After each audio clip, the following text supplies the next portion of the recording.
is our recipe show where we connect food, family, and faith. I am your host, Lady Poche, a lover of food.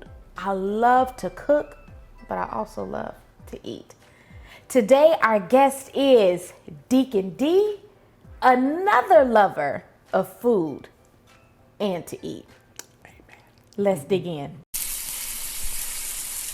So, Deek, what are we getting into today? Okay, so today it's about comfort food. I love comfort food. I love to be comfortable after I eat. I hear that. Yeah, okay. So this is a dish that my aunt taught me. Okay. And it's rosemary chicken, rice, and a little Swiss chard. Okay. Steamed Swiss chard. It's real easy to make. Only takes like 4 ingredients to cook the whole meal. I love that. So it's very simple. Anybody can do it. I love that because Okay. I hate thousands of ingredients. Yeah, I'm not into that too. So the first thing we're going to do is we're going to cut up the Swiss chard. Okay. Okay, and put that in the pan and get ready for it to be steamed. Sounds good. All right. And basically what I do is I slice it down the center and then go across. Sounds good. See, I love quick cooking. Especially when you're getting off of work. You do not feel like doing a whole bunch.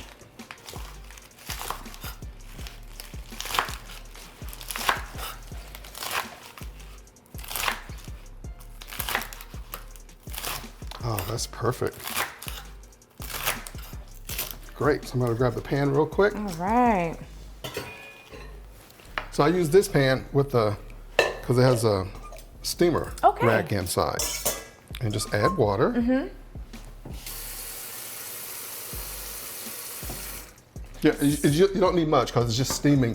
It's just steaming the Swiss chard. You're not cooking it. Okay, so Pastor, he had the one sermon where he talked about how people would give instructions on cooking. They say, yeah, give about this much.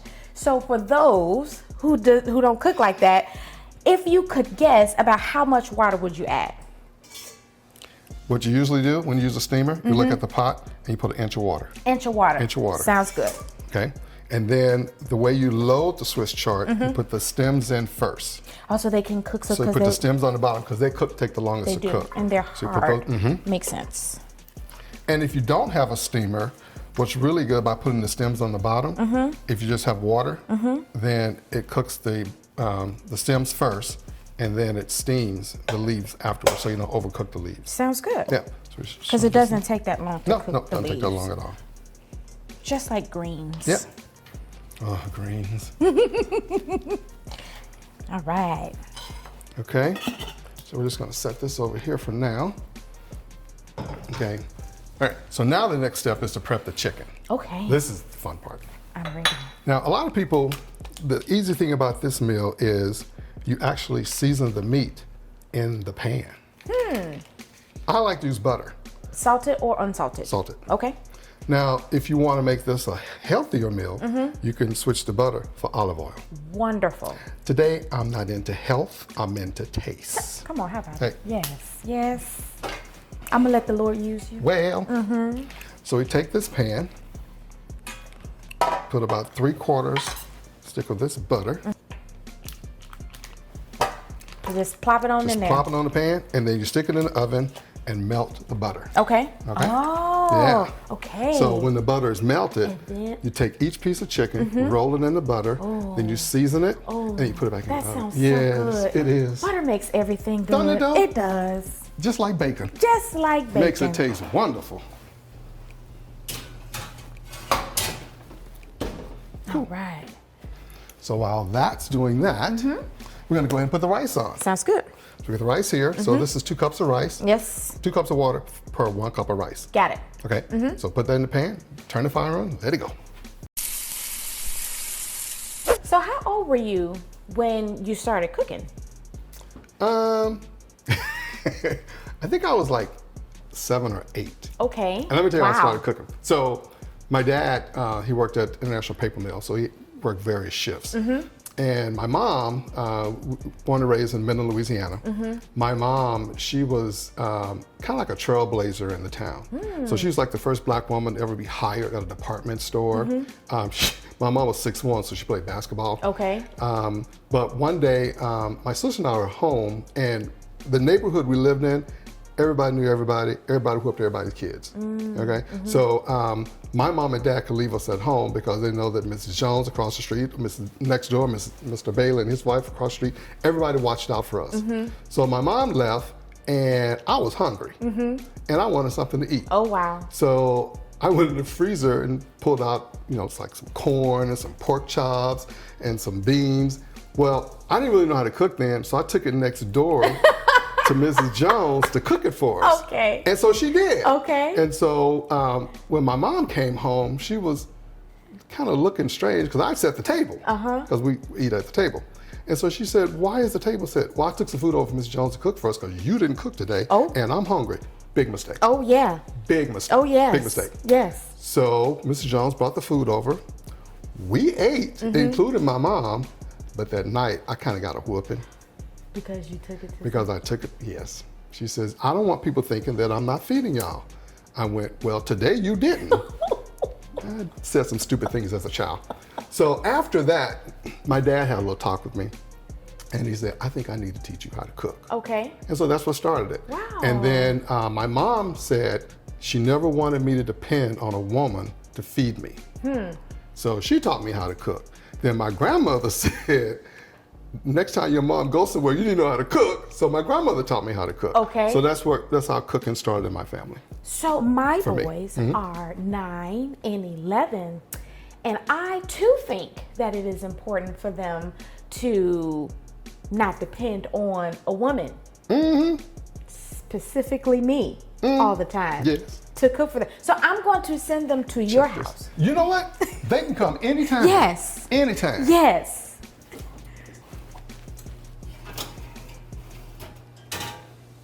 Is the other one ready? Do we need to put that at the bottom? No, it's fine. Okay. Oh, look at that butter. Oh, nice and melty. I know. So just take the butter and make sure it's even all over the bottom of the pan. Okay. Now I'm picky about butter. Okay. I don't use just anybody's butter. I like challenge. Okay. It's a little bit expensive. So what you do is you take each piece of chicken And just roll it and around. just roll it in the butter and place it in the pan. That looks delicious already. So this dish right here, what type of dish is it? Where is it inspired from? Italian. You got a little Italian in your blood. I'm a Dago. I got some everything in my blood. I love it.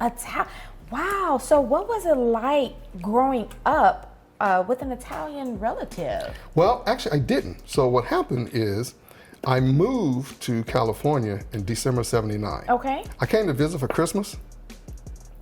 I never went back. Pause. How old were you? So okay. So now I know for women we can't ask those type of questions. If you will oblige me in answering, how old were you when you moved? I moved here. I was 20 years old. 20 years old. Yep. I came for Christmas. I stayed with my aunt and uncle for Christmas and had a good time. And then it was time to go home. And I went, I like it out here. All right. Okay, so now Yes. we're gonna start seasoning things up a little bit here. Yes. So I like using sea salt. Yes, I do too. Or Himalayan salt. Pink Himalayan Ooh, I salt. love pink Himalayan salt. So basically, you just shake a little salt on it. Okay.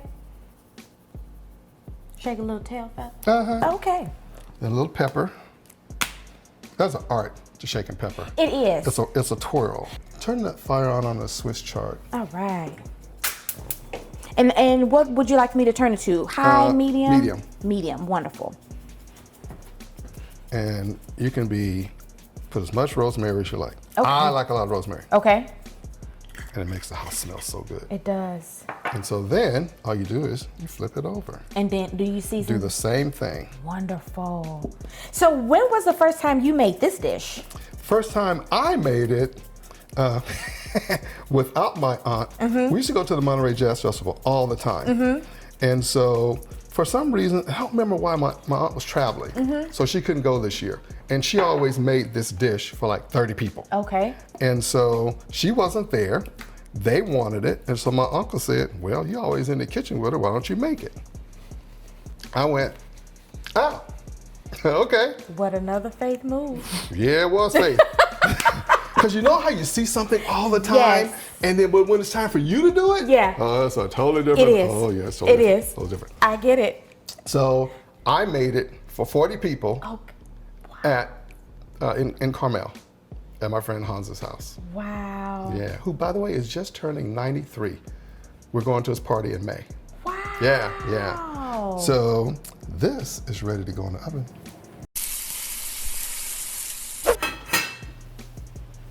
Okay. Pop this baby in there.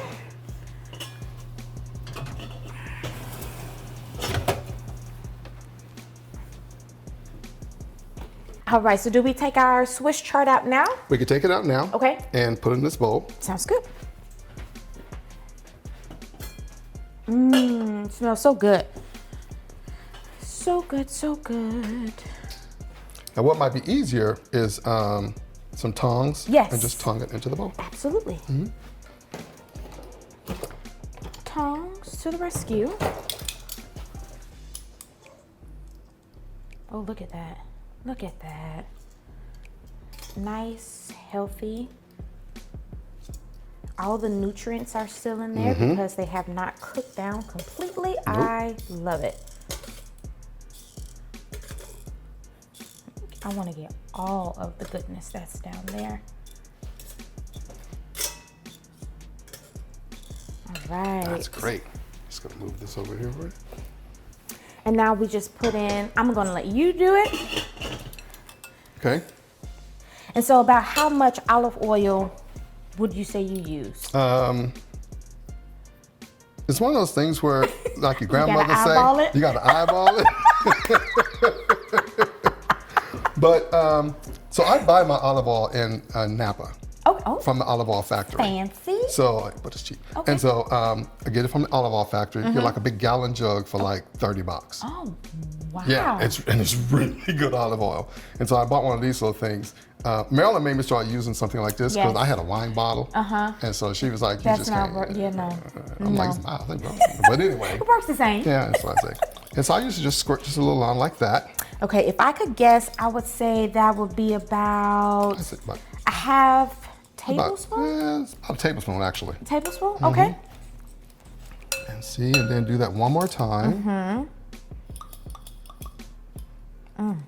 That looks wonderful.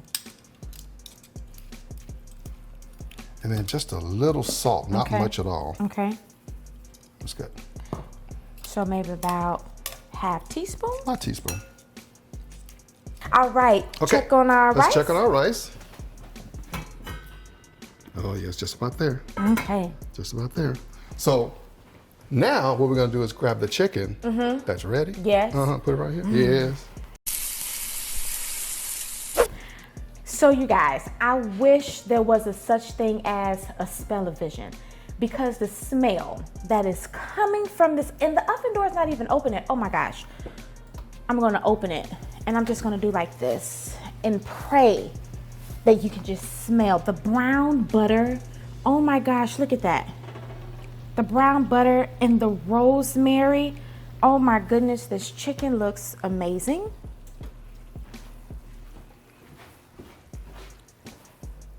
Oh, that smells so good. You guys, this smells so good. I cannot wait to taste this chicken.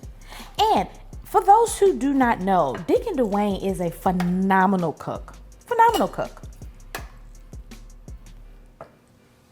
Oh, that brown butter. Oh my gosh. Okay, and that's our rosemary chicken. And let's stick on the rice. Okay. All right, so yeah, that's good. So we just dump the rice in Oh here. my goodness. Now, Oh, that if you looks want, you can also add a little Parmesan cheese.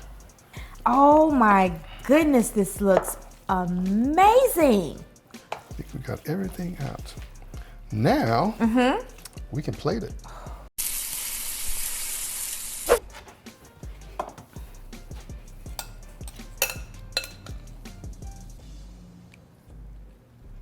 Deke, after we have cooked, sorry, let me rephrase. After you have cooked this wonderful meal, what does cooking mean to you?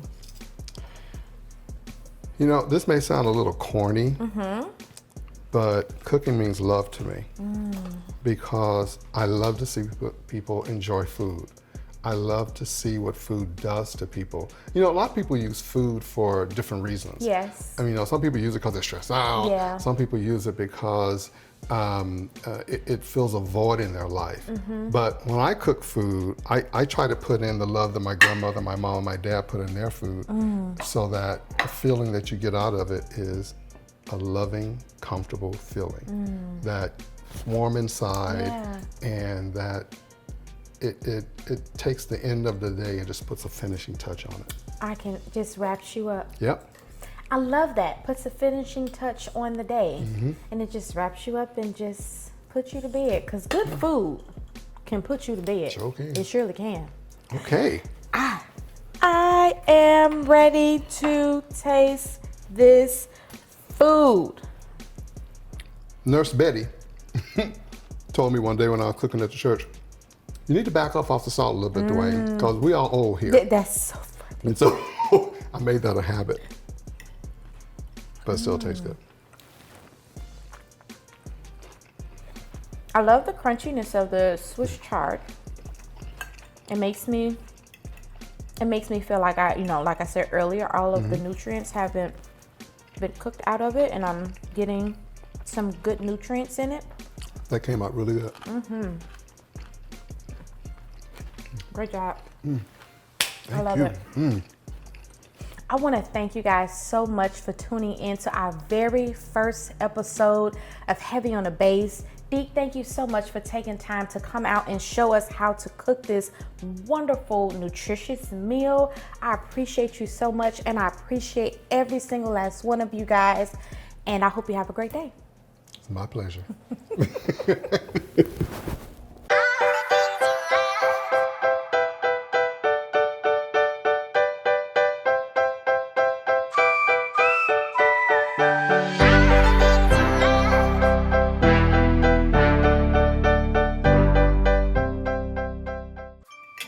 Oh my gosh, you guys.